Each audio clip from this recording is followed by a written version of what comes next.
प्यारे विद्यार्थियों, sacred hearts की हिंदी कक्षा में आप सभी का स्वागत है। प्यारे बच्चों, आज हम लोग वेतान पाठ्य पुस्तक पर आधारित आलो आंधारी अध्याय के साथ जुड़ेंगे, जिसकी लेखिका हैं बेबी हालदार जी। तो आइए सर्वप्रथम लेखिका के जीवन परिचय से रूबरू होते हैं। बेबी हालदार का जन्म सन 1974 अनुमानित।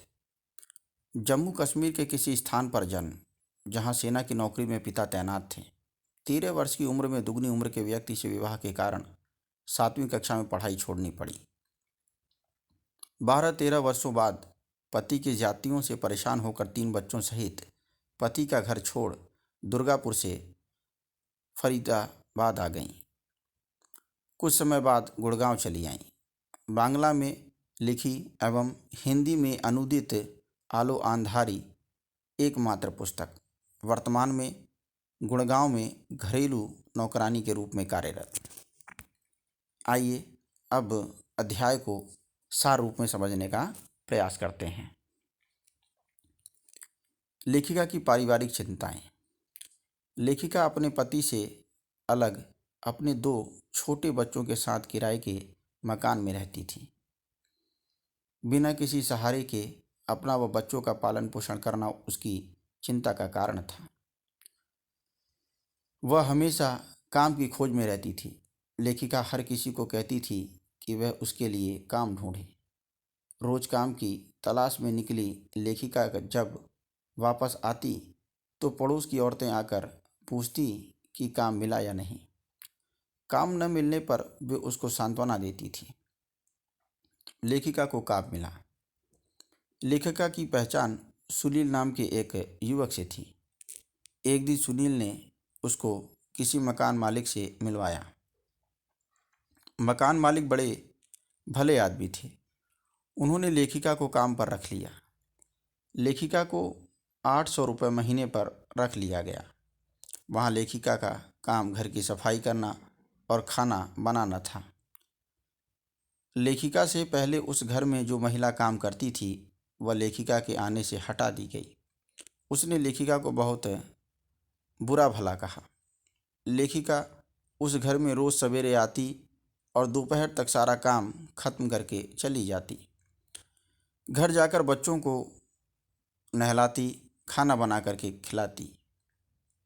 वह बच्चों की परवरिश के कारण चिंता में रहती थी कि इतने पैसों से कैसे काम चलेगा। लेखिका ने घर बदला। पहले मकान का किराया अधिक होने के कारण लेखिका ने दूसरा मकान ढूंढ लिया। नए घर का किराया तो कम था मगर असुविधाएं अधिक थीं। घर में बाथरूम न होने के कारण शौच आदि के लिए बाहर जाना पड़ता था। वातावरण नया होने के कारण लोगों का व्यवहार भी ठीक नहीं था। बच्चों के साथ अकेली महिला होने के कारण लोग तरह तरह की बातें करते थे। बच्चों की चिंता। लेखिका हर समय चिंतित रहती थी कि कैसे बच्चों का पालन पोषण होगा। वह चाहती थी कि किसी दूसरी जगह काम मिल जाए तो घर का खर्च चल जाए। वह मकान मालिक से भी कहती थी कि वह उसके लिए कहीं और जगह काम ढूंढ दे ताकि उसका निर्वाह हो सके। लेखिका को बच्चों की पढ़ाई, घर के किराए और लोगों की बातों की भी चिंता थी। तातुस और उसके परिवार का व्यवहार। मकान मालिक बहुत ही सज्जन थे। वे लेखिका का पूरा ध्यान रखते थे। एक दिन उन्होंने पूछा कि वह घर जाकर क्या क्या करती है। लेखिका ने बताया तो उनको आश्चर्य हुआ कि इतने सारे काम वह अकेली कैसे कर लेती है। उन्होंने लेखिका को कहा कि वह उसे तातुस कहकर पुकारे। वे लेखिका को उसके नाम बेबी से बुलाते और कहते कि वह उनकी बेटी की तरह है। तातुस और उसके परिवार के लोग लेखिका का बहुत ख्याल रखते थे। बेबी भी उनका हर काम लगन से करती थी। बेबी की पुस्तकों के प्रति रुचि। लेखिका घर की सफाई के दौरान पुस्तकों की अलमारियों की सफाई करती तो उत्सुकतावश उन किताबों को देखने लगती। वह सोचती, इतनी सारी किताबें कौन पढ़ता होगा। उसकी किताबों के प्रति रुचि देखकर तातुस ने उसको एक किताब दी और कहा कि इसे घर जाकर पढ़ना। तातुस ने उससे लेखकों के बारे में पूछा तो उसने कई बंगला लेखकों के बारे में बताया। तातुस का लेखिका को लिखने के लिए कहना। एक दिन तातुस ने उसे कॉपी और पेन देकर कहा कि वह समय निकालकर कुछ न कुछ जरूर लिखे। इतने सारे काम के बीच लेखन के लिए समय निकालना बड़ा मुश्किल था। तातुस के बार बार उत्साह बढ़ाने पर लेखिका रोजाना कुछ पृष्ठ लिखने लगी। पढ़ने और लिखने का यह शौक लेखिका की आदत बन गया। उसे इस काम में आनंद मिलने लगा। एकाकी जीवन और नए घर की परेशानियां। लेखिका का बच्चों के साथ अकेले रहना समाज में लोगों को सहन नहीं हो रहा था। अक्सर लोग उससे छेड़खानी करने की कोशिश करते। लोगों की बेमतलब की बातों से वह परेशान हो जाती। किराए के नए मकान में भी ढेर सारी असुविधाएं थीं। बाथरूम न होने के कारण कई बार परेशानी हो जाती थी। मकान मालकिन उसे बेवजह टोकती रहती थी। मकान मालिक का लड़का उससे शरारत करने की कोशिश में लगा रहता। इन सब बातों के कारण लेखिका फिर नए घर की तलाश करने की सोचने लगी। लेखिका ने खुले आसमान के नीचे रात गुजारी। एक दिन लेखिका काम से घर लौटी तो देखा कि मकान टूटा हुआ है और उसका सारा सामान बाहर खुले में पड़ा हुआ है। लेखिका रोने लगी। बच्चे भी रोने लगे। वह सोचने लगी कि अब क्या होगा। इतनी जल्दी दूसरा मकान कैसे ढूंढेगी। दूसरे घरों के लोग अपना सामान इकट्ठा कर नया घर तलाश करने चले गए थे, मगर वह बच्चों के साथ सारी रात खुले आसमान के नीचे बैठी रही। उसे दुख इस बात का था कि उसके साथ कोई मर्द नहीं है। उससे भी बड़ा दुख यह था कि उसके दो दो भाई नज़दीक ही रहते थे, मगर कोई भी उसका हाल पूछने नहीं आया। लेखिका तातुस के घर में। तातुस को जब पता चला कि बेबी बेघर हो गई है तो उन्होंने उसे रहने के लिए अपने घर में एक कमरा दे दिया। इस प्रकार तातुस के घर में लेखिका का जीवन चलने लगा। उसे और उसके दोनों बच्चों को ठीक से खाना मिलने लगा। तातुस उनका बहुत ख्याल रखते। जब उनमें से कोई बीमार हो जाता तो वे उनकी दवा का प्रबंध करते। लेखिका उनका सद्व्यवहार देखकर दंग रह जाती और सोचती कि उसने कोई अच्छे कर्म किए थे जो तातुस जैसा आदमी मिला। बड़े लड़के की फिक्र। लेखिका का बड़ा लड़का कहीं चला गया था। उसे हर समय यह भी चिंता रहती थी कि वह कहाँ होगा। उसका मन उदास हो जाता। यह उदासी तातुस को सहन नहीं हुई और उन्होंने उसके लड़के की खोज करनी शुरू कर दी। तातुस के कारण वह अपने बड़े लड़के से मिल पाई। तातुस ने उसे वहाँ से निकालकर दूसरी अच्छी जगह काम दिलवा दिया था। लेखिका सोचती कि तातुस पिछले जन्म में उसके बाबा रहे होंगे। वे उसका कितना ध्यान रखते हैं। तातुस का निरंतर लेखिका को लेखन के लिए प्रेरित करना। तातुस लगातार लेखिका का हौसला बढ़ाते रहते थे कि उसे लिखना चाहिए। उन्होंने अपने कई मित्रों को बेबी के बारे में बता दिया था। बेबी के लेखन के कुछ अंश उन्होंने उनके पास भेज दिए थे। उन लोगों को लेखिका का लिखना पसंद आया।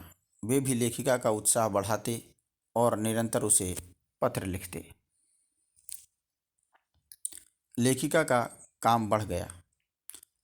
तातुस के छोटे लड़के अर्जुन दा के दो मित्रों के वहां आकर रहने से लेखिका का काम कुछ बढ़ गया था, मगर उन लोगों का व्यवहार इतना अच्छा था कि वह खुशी खुशी सारा काम करती थी। नए आए लोग भी उससे अपने जैसा व्यवहार करते थे। वे बेबी के बच्चों का ख्याल रखते। बेबी को बच्चों की पढ़ाई लिखाई के विषय में अच्छी अच्छी बातें बताते। बेबी हालदार का पार्क में जाना।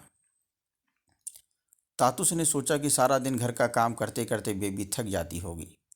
उन्होंने उससे कहा कि वह रोजाना शाम के समय पार्क में अपने बच्चों के साथ घूमने चली जाया करे। इससे बच्चों का मनोरंजन होगा और उसका दिल भी बहल जाएगा। इस प्रकार वह पार्क में जाने लगी। पार्क में नए नए लोगों से मुलाकात होती। एक बंगाली लड़की से उसकी पहचान भी हो गई, मगर कुछ दिन बाद वह लड़की चली गई। उस लड़की के चले जाने और अपरिचित लोगों के दुर्व्यवहार के कारण लेखिका ने जल्दी ही पार्क में जाना छोड़ दिया। लेखिका की लेखन कला की सराहना। लेखिका को किताब पढ़ने, अखबार पढ़ने और लिखने के कार्य में आनंद आने लगा। वह निरंतर लेखन कार्य करती रही।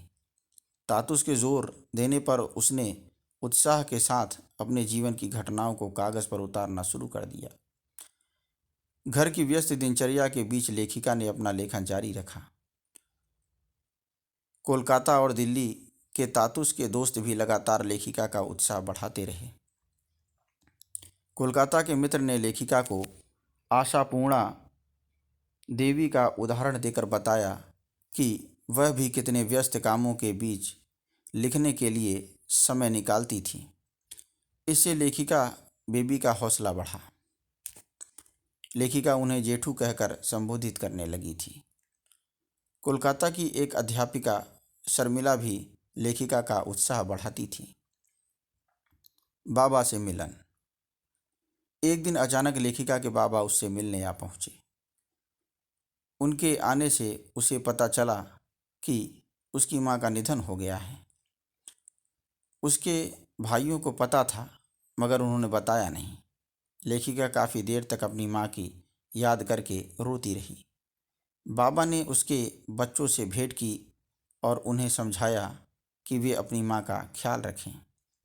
लेखिका का पत्र व्यवहार। लेखिका का कोलकाता और दिल्ली के मित्रों से पत्र व्यवहार शुरू हो चुका था। वे पत्रों के माध्यम से एक दूसरे का हाल चाल पूछते। शर्मिला दी के भी पत्र आते थे। वह चकित रह जाती, यह पढ़कर कि लोगों को उसका लेखन इतना पसंद आ रहा है।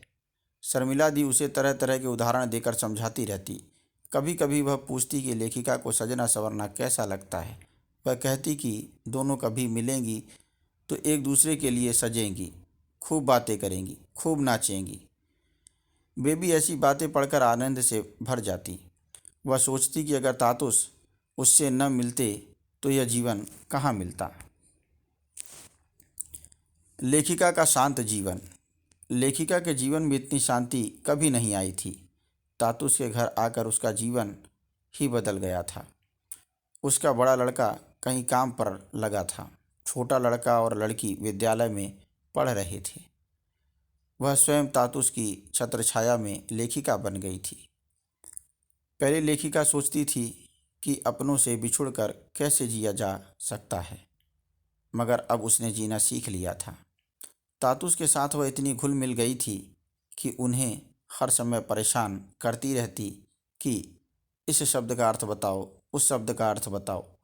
लेखिका के आने से तातुस के जीवन में भी बहार आ गई थी। उन्हें भी बेबी और उसके बच्चे अच्छे लगते थे। कभी कभी तातुस उसकी जिज्ञासा से परेशान हो जाते और कहते, जाओ बच्चों को तैयार करो, काम धाम करो। लेखिका की रचना पत्रिका में। आखिर वह दिन भी आ गया जब लेखिका की लेखन कला को पत्रिका में जगह मिली। लेखिका को पत्रिका मिली तो उसमें उसकी रचना छपी थी। शीर्षक था आलो आंधारी बेबी हालदार। लेखिका इतनी प्रसन्न थी कि सारा काम धाम छोड़कर सबको अपनी रचना दिखाती घूम रही थी। तातुस के प्रति उसका मन कृतज्ञता से भर आया। उसने तातुस के पैर छुए, उनका आशीर्वाद प्राप्त किया। धन्यवाद।